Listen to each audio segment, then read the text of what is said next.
Здравейте,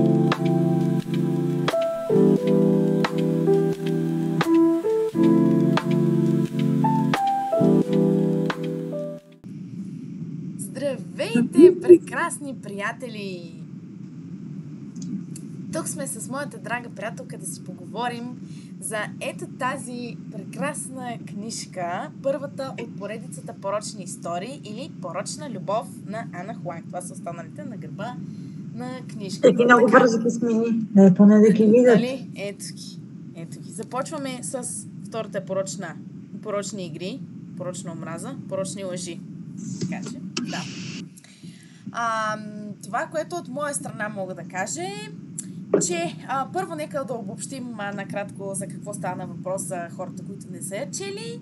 Става въпрос за Ейва, ученичка, която по-скоро студентка всъщност, вече в последната си година, в свободното си време се занимава с фотография.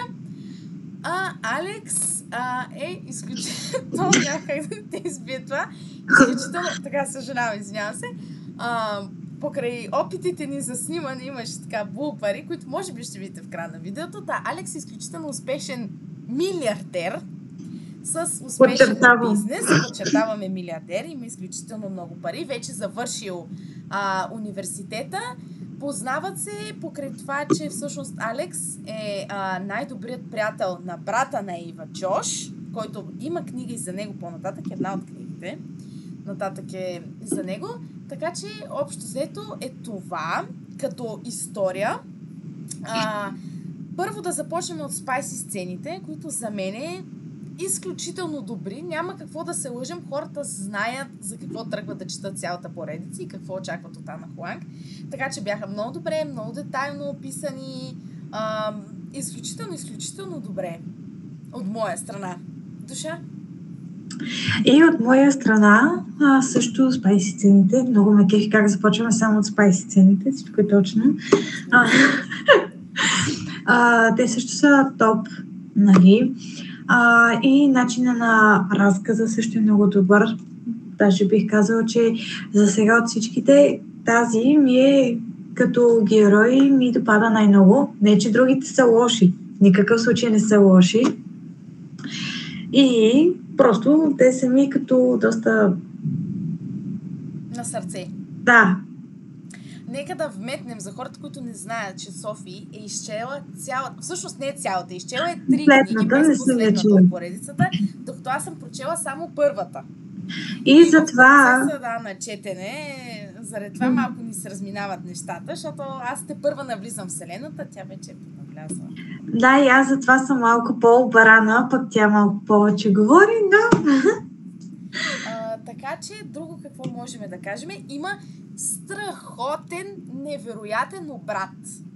Просто нещата, които се случват там, ще ви оставят толкова шокирани, че ще седите и ще се взирате така в отворената книга и ще се чудите, ОМГ, какво току-що прочетох. Наистина, обратите накрая са невероятни. Втората половина от книгата е толкова напрегната и толкова те кара да не я оставяш, че аз буквално прочетох половината книга за няколко часа, просто защото трябваше да разбера. Защото я нахъсах.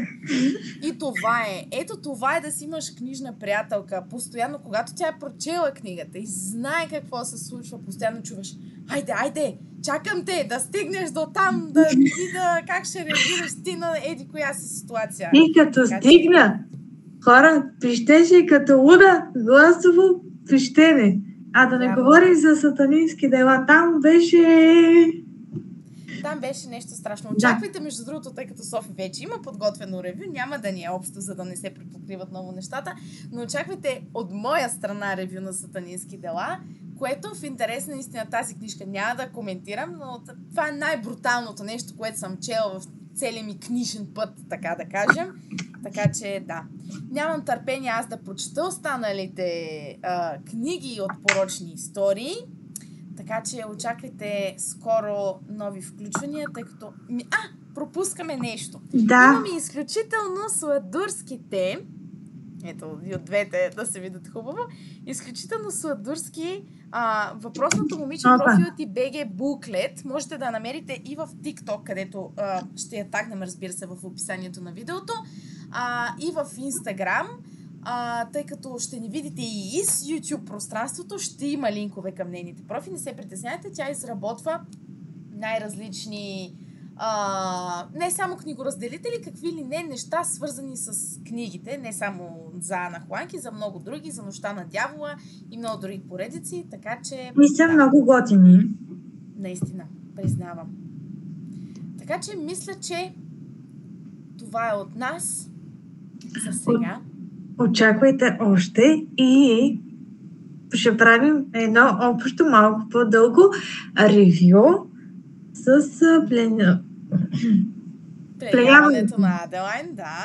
За малко с спойлери, тъй като това ще е нещо малко по-различно, което и с българските, не искам да обиждам никой създател на книжно съдържание, с българските книжни среди в YouTube и в TikTok не съм виждала толкова много. Аз също. Така че ще е едновременно четене на книгата с реакции на живо, така да кажем. То ще е монтирано, но реакциите ще са на живо в сравнение с снимането.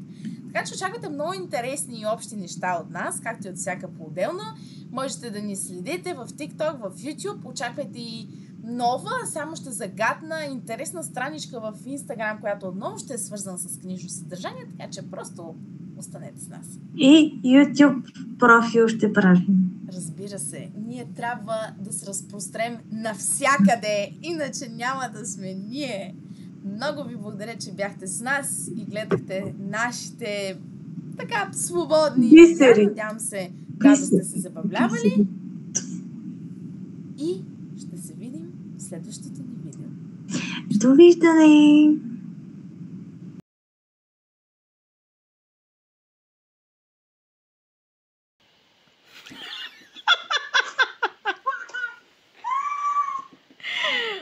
Не се чувствам. Искам да го включим. Ще го има, бе, ще го има. Така.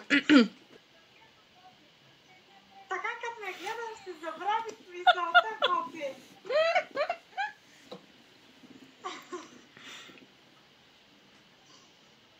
Така. Втори дубъл. Така. Ама не, аз си забравих мисълта, така. Така. Трети дубъл. Алекс е изключително успешен милиардер.